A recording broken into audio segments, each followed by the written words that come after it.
Mga babala at biling.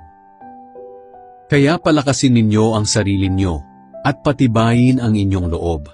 Lumakad kayo sa matuwid na daan upang ang mga kapatid na sumusunod sa inyo na mahihina ang pananampalataya ay hindi matisod at mapilayan, kundi lumakas. Pagsikapan ninyong mamuhay ng may mabuting relasyon sa lahat ng tao at magpakabanal kayo. Sapagkat kung hindi banal ang pamumuhay nyo, hindi nyo makikita ang Panginoon. Ingatan nyo na walang sino man sa inyo ang tatalikod sa biyaya ng Diyos. At huwag ninyong hayaang umira lang samaan ng loob sa inyo at marami ang madamay.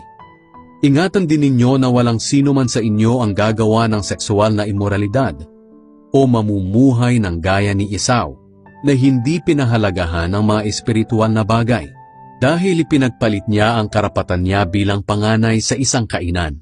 At alam nyo na rin na pagkatapos ay hiningi ni Esau sa kanyang ama ang pagpapalang nauukol sa panganay.